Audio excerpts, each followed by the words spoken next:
오늘이 벌써 2021년 12월이 됐습니다. 우리 아들 군대 간 지가 벌써 6개월이 지났고 1년만 더 있으면 제대하는, 어느샌가 1년이 다 갔고 이제 한 달밖에 남지 않은 이때쯤 지난 한 해를 좀 돌아보고 남은 한 달에 대해서 좀 생각을 해봐야 될 것 같아요. 예수 믿는 사람들에게 망년회는 굉장히 의미가 있거든요. 지난 세월 아무리 후회해봐야, 아무리 기도해봐야 지난 것들은 바뀌지 않아요.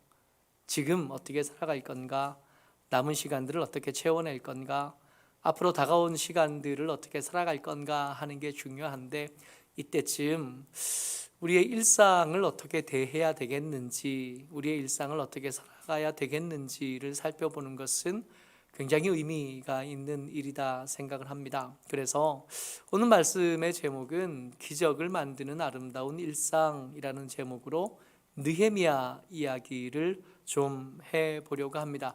느헤미야는 기미상궁이에요. 왜 사극들 보면 기미상궁들 가끔씩 등장하잖아요. 왕이 음식을 먹기 전에 먼저 맛을 보는 거죠. 그래서 맛있나 맛없나를 보는 게 아니라 혹시 그 음식에 독이 들어있지 않은지, 혹시 그 음식을 먹고 해를 당하지는 않겠는지를 살피는 겁니다. 높은 자리에 있으니까 좋은 일만 있을 것 같은데 꼭 그렇지만도 않은가 봐요. 내 음식을 항상 누군가 먼저 먹어봐.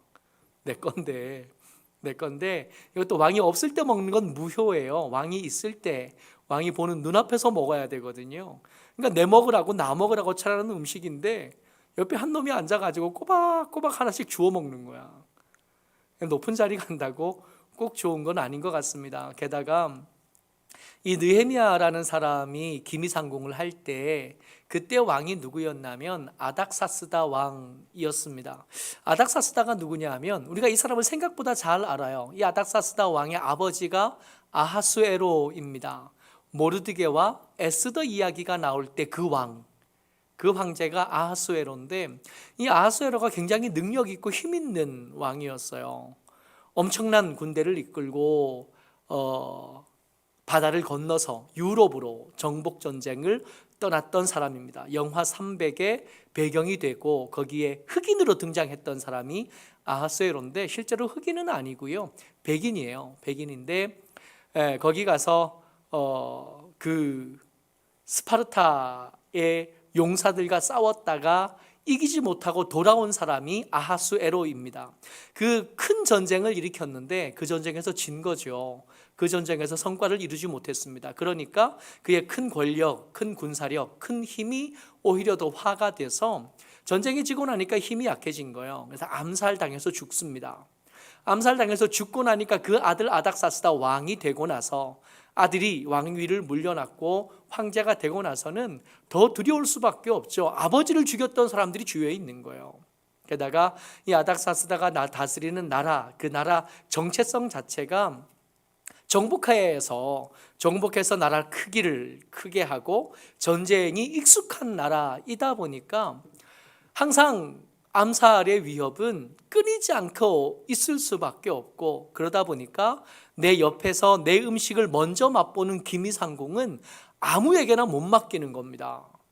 그러던 중에 이 느헤미야, 아버지 때의 충신이던, 아버지 때의 권력을 얻었던 사람과 동적인 느헤미야가 그의 신임을 얻은 것은 결코 작은 일은 아닌 거죠. 이 아닥사스다 왕이 내 음식을, 내 등을 맡길 수 있는 사람으로 꼽은 사람이 느헤미야인 겁니다. 그러니까 느헤미야가 제 일을 제대로 감당하지 못하면 이 사람은 포도주 한 잔 제대로 못 먹는 거고요, 아침 한 끼 제대로 못 먹는 거고요, 간식 한 번 제대로 먹지 못하는 거예요. 얼마나 귀중하고 얼마나 소중합니까? 그런 만큼, 소중한 만큼 이 사람이 혹시 다른 마음을 먹으면, 이 사람이 혹시 다른 의도를 가지게 되면, 이 느헤미야가 혹시 다른 마음을 먹게 되면 이 황제 아닥사스다의 생명은 언제든지 위태로울 수밖에 없게 되는 거예요. 밖에서 수많은 겹겹이 보호받고 방패로 둘러싸인 데 살지만 그 안에 제일 마지막 방패이고 보루이던 느헤미야가 만약에 딴 생각을 품고 작정을 하고 암살에 동조하게 되면 아닥사스다 세계를 정복하고 다스리는 이 사람의 생명도 결코 안전하지 않게 되는 거죠. 오늘 우리가 읽은 본문에 어떤 장면이 등장하냐면 2장 2절 같이 한번 읽을까요? 시작. 내가 병이 없거늘 어찌하여 얼굴에 수심이 있느냐? 이는 필연 내 마음에 근심이 있음이로다 하더라. 그때에 내가 크게 두려워하여. 이 장면을 이렇게 볼 때 왕이 지금 자기가 신임하는 기미상궁을 걱정하는 장면으로 읽으면 잘 못 읽은 겁니다. 느헤미야에게 병이 없다는 걸 왕이 알아요. 이 사람은 아픈 사람이 아니에요. 근데 최근 언젠가부터는 모르겠는데 최근 이 사람이 살이 쏙쏙 빠지는 겁니다. 언젠가부터 이 사람의 웃음이 한 박자씩 늦어져요. 언젠가부터 이 사람이 불편하고 또 걱정거리가 많아진 것을 왕이 눈치가 챌 만큼 된 거예요. 시간이 꽤 많이 지난 것 같은데 언젠가부터 그랬는지 콕 집지는 못하겠으나 안색이 변했습니다. 그래서 이 왕이 조금씩 불안해지다가 더 견디지 못하고 더 참지 못해서 말을 건 겁니다. 내가 병이 없다는 걸 내가 아는데 얼굴이 예전과 같지 않아. 무슨 일이 있더냐? 이 말 속에 혹시 누군가 너를 협박하고 있는 거 아니냐? 혹시 그동안에 품고 있던 생각과 다른 생각을 시작한 거 아니냐? 혹시 오랫동안 마음에 숨겨두었던 역심을 이제 결단한 거 아니냐 하고 물어보는 거예요. 대답 여하에 따라 이 뒤에 나누어지는 대화에 따라 이 느헤미야는 죽을 겁니다. 느헤미야만 죽을까요? 그의 가족들은요? 그가 친하게 지냈던 사람은요? 그의 이웃은요? 그의 친척들은요? 모두가 다 죽는 거예요.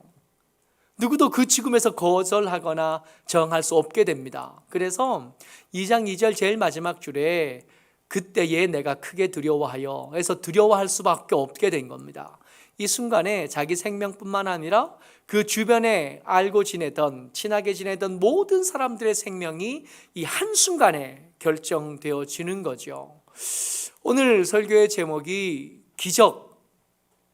설교의 제목은 아닌데 설교의 제목에 기적이라는 대가 단어를 넣었어요. 이 특별한 순간에 느헤미야가 기적을 경험합니다.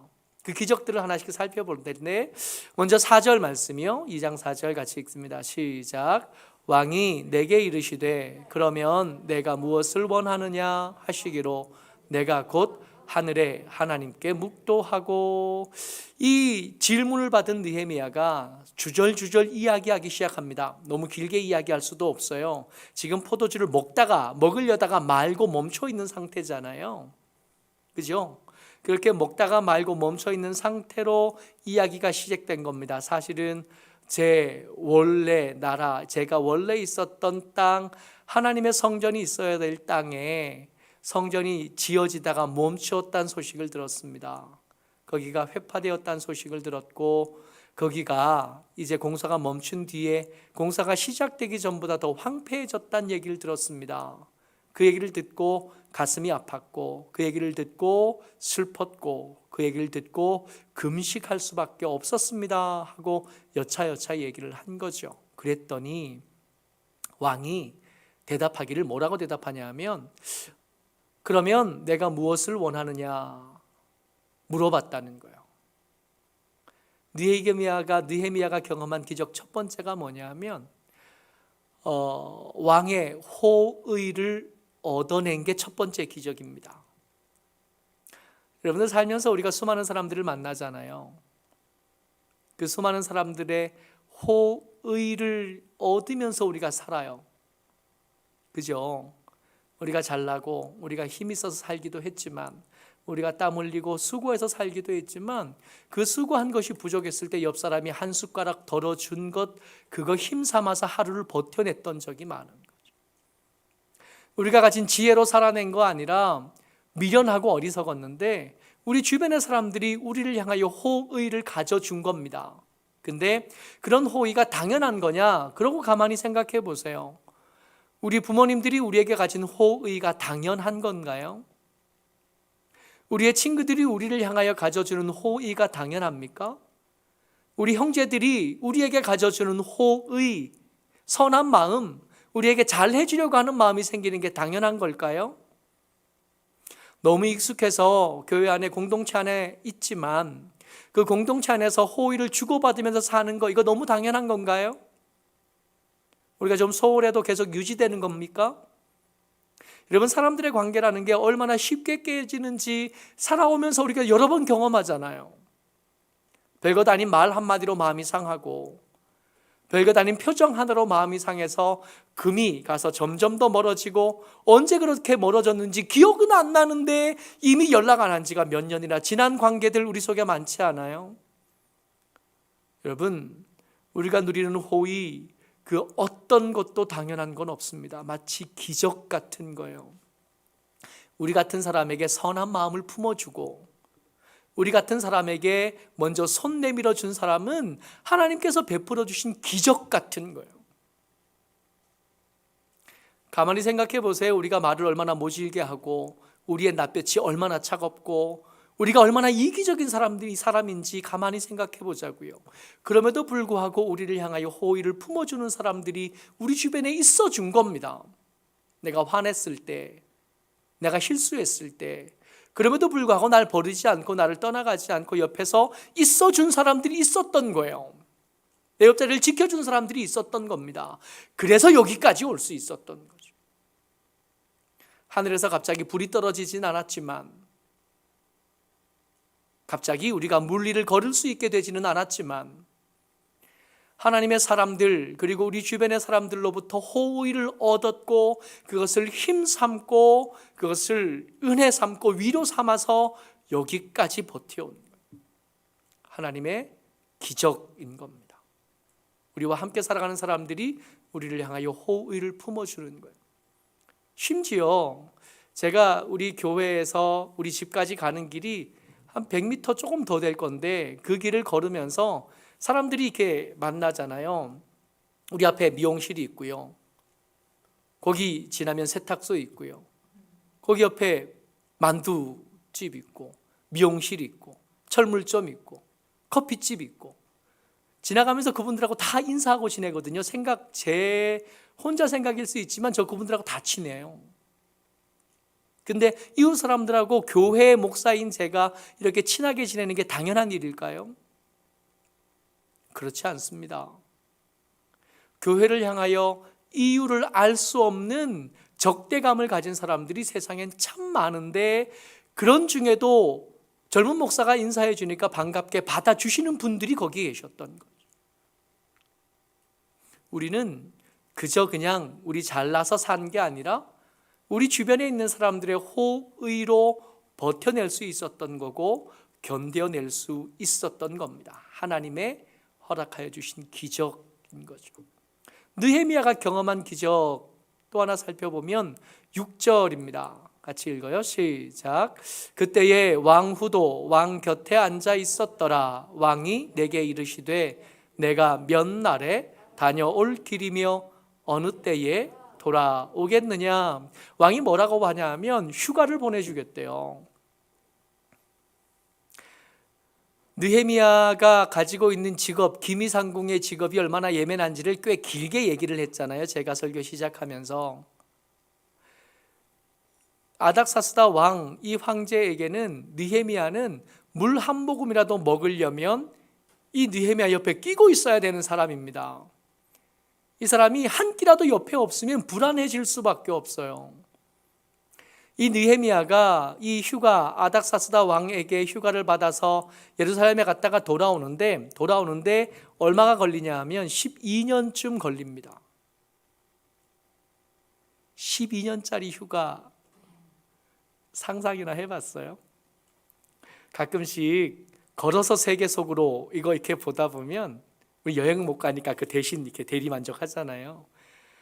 거기 보다 보면 이게 우리가 여행지로 안 갈 만한 오지 같은 데를 왜 가잖아요. 근데 거기에 꼭 유럽 사람들 한 분씩 이게 등장하는 거 아세요? 옆에 지나가는 행인 1 유럽 사람 이렇게 여행 온 거예요. 근데 그 사람들이 여행하는 기간이 한 달, 두 달씩이에요. 휴가 기간이 그만큼인 거야. 한 달, 두 달 휴가만 해도 이렇게 부러운데 12년 휴가면 정말 꿈의 직장이잖아요. 손해를 감수한 거예요. 믿을 만한 기미상궁을 얻는 게 이 황제 입장에서는 쉽지 않을 텐데 이 느헤미야를 먼 길, 얼마나 걸릴지 알 수도 없는 길을 떠나 보낼 수 있는 건 결코 쉬운 일이 아닙니다. 손해를 감수해 준 거예요. 늦게 집에 오는 아들, 딸들을 위해서 음식을 준비하는 엄마의 수고로움이 공짜인가요? 당연한가요? 어제가 저희 어머니 생신이셨어요. 어머니 생신이라서 이제 다른 식구들은 몰라도 우리는 좀 같이 와서 밥이라도 먹어야지 그랬단 말이에요. 지난 토요일이었을까요? 이제 아들 손자한테 할아버지가 전화를 한 거예요. 전화를 해서 뭐 먹고 싶으냐? 할머니 생신이니까 화요일 날은 울산에 와라 그러시고는 뭐 먹고 싶냐? 그래서 물어보시는 거예요. 할머니한테 해달라 그러는데 지금 누구 생일이냐면 손자 생일이 아니라 할머니 생신인데 할머니 생신에 손주들을 부르면서 먹고 싶은 걸 물어보셔요. 그게 해주려고. 우리가 해가지고 가야 되는 거예요.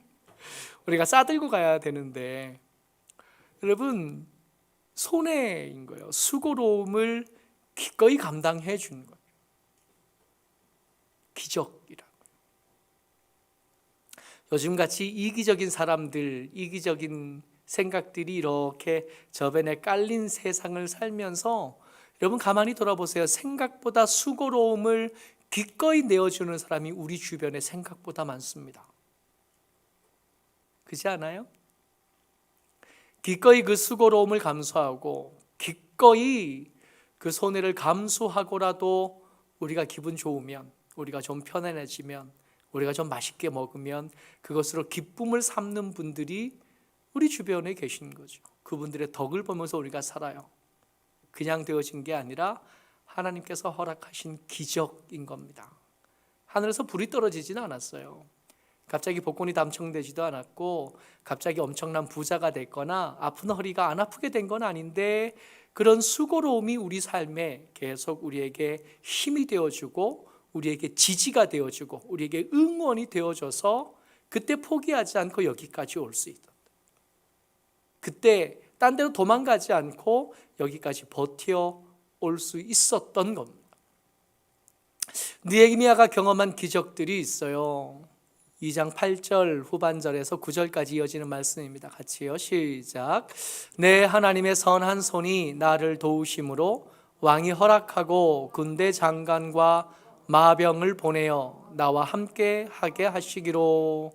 지금 느헤미야가 예루살렘에 가서 하고 싶은 일은 뭐냐면 성전은 이미 완성된 지가 꽤 시간이 지났거든요. 성전은 완성이 됐는데 그 성벽이 무너지면서 이게 옛날 생각해보면 성벽이 없는 도시는 안전하지 않아요. 주변에 흩어져 살다가도 대적들이 전투가 벌어지면 얼른 성 안으로 피해서 거기서 수성을 하면서 버텨내야 되는데 성이 없다는 건 성전도 안전하지 않고 예배하는 중에 그리고 거기에 모여있는 중에 얼마든지 침략을 받을 수 있고 방어하지 못한다는 얘기가 되거든요. 그러니까 그 성벽을 다시 지으러 간단 말이에요. 그냥 느헤미야만 간다고 해서 해결될 일이 사실은 별로 없습니다. 그래서 요구하는 게 이 여러 국경을 거치고 가야 되니까 잘 지날 수 있는 통행증이 필요합니다. 내가 가는 일에 우리 나를 인증해 줄 증명서가 필요합니다. 조서를 내려주십시오. 그리고 주변에 있는 이 나무들을 베어서 목재로 쓸 수 있도록 허락해 주십시오. 그랬더니 황제가 뭐라고 말하냐면 군대 장관과 마병을 함께 보내줬다는 거예요. 그냥 기미상궁이 그 넓은 1000km가 넘는 길, 그 먼 길을 지나서 혼자 갈 만한 길이 아닌 겁니다. 그 주변에 적대적인 민족들 많고 예루살렘의 성전이 회복되는 것, 그 예루살렘의 민족이 다시 힘을 얻는 것을 거절하는 사람들은 주변에 얼마든지 있거든요. 싫은 거예요. 그래서 실제로 느헤미야는 예루살렘에 가서 이 전쟁에 대비하고 주변의 외교적인 상황 가운데 버텨내기 위해서 끊임없이 수고해야 됐었고 창 잡았어야 됐고 일을 한 손 한 손 들어서 같이 해야만 했었거든요. 안전이 보장되지 않는 거예요. 그러니까 이 황제가 이 상황을 미리 알고 군대도 장군들도 마병들도 함께 보내준 겁니다. 오지랖이지 오지랖. 그렇게까지 하지 않아도 돼요. 기미상궁 얻기 어렵다 그러지만 이 아닥스다 황제가 가진 권력까지 보태어서 생각해 보면 뭐 그리 어려워요. 찾으려면 또 얼마든지 찾죠. 그럼에도 불구하고 기꺼이 보태준 겁니다. 느헤미야만 그래요? 아니요. 보태준 사람들이 얼마나 많았게요. 보태주지 못해서 미안해한 사람들이 우리 주변에 얼마나 많았게요. 함께 해주고 싶고 좀 더 힘을 더해주고 싶고 덜어주고 싶은 마음은 많았는데 그게 없어서 가슴 아파하신 분들이 우리 주변에 얼마나 많았게요. 나 혼자 잘나서 온 거 아니고 굳이 그러지 않아도 되는데 자기 쓸모를 덜어내서 자기 쓸 것들을 덜어내서 자기 먹을 것들을 줄여가면서 나누어준 사람들의 은혜를 입고 우리가 여기까지, 우리가 지금까지 살아낸 거지요. 느헤미야가 경험한 기적들이 있습니다. 호의를 얻었었고요, 손해를 감수해 주었고요, 오지랖을 부려서 더 필요한 여러 가지 것들을 채워 주었습니다. 느헤미야가 이 그런 기적들을 경험했어요. 여러분, 이 기적들 어찌하면 우리도 경험할 수 있을까요? 느헤미야가 살았던 삶, 그리고 우리가 살았던 삶을 좀 비교해보고 우리도 저렇게 풍성하게 좀 나누어 주기도 하고 나누어 받기도 하고 호의를 베풀기도 하고 호의를 받기도 하고 그렇게 살았으면 좋겠는데 어찌하면 좋겠나 말이에요. 첫 번째요, 2장 4절 말씀입니다. 같이요, 시작. 내가 곧 하늘의 하나님께 묵도하고. 여러분, 이 말씀 어디서 있었는지 기억하시죠? 아까 읽었었잖아요. 황제가 물어본 겁니다.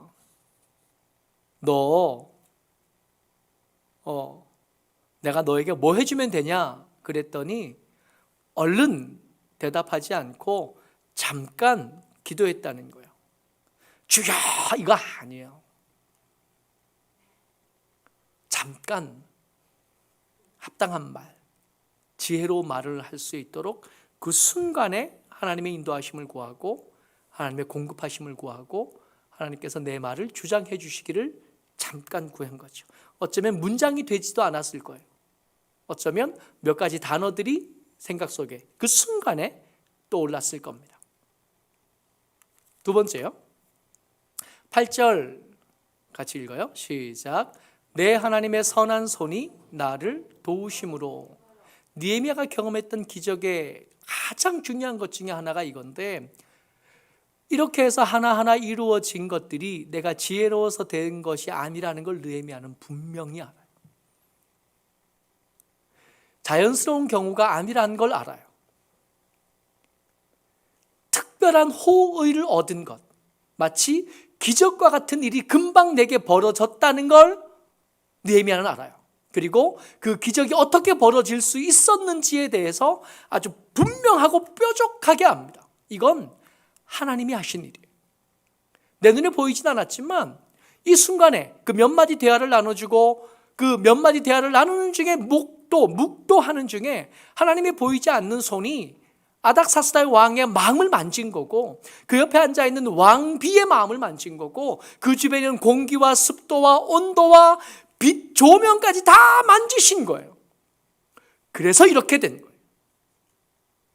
내가 그 순간에 말을 잘해서가 아니에요. 내가 평소에 성실히 살아서가 아니에요.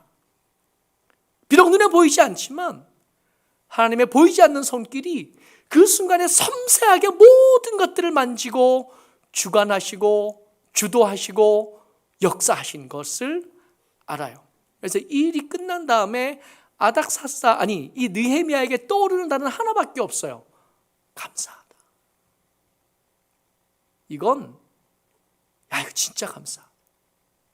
다른 단어들이 굳이 떠오르지 않아요. 하나님께서 하신 일이고 하나님께서 베풀어 주신 기적이에요. 그러니까 호의를 받을 때 이게 너무 당연하지 않게 깨어 있을 수 있었던, 다른 사람 오지랖이 당연하게 느껴지지 않는, 베풀어진 손이 기적으로 느껴지는 거예요. 왜냐하면 거기에 하나님의 역사하심이 있었다는 걸 알겠다.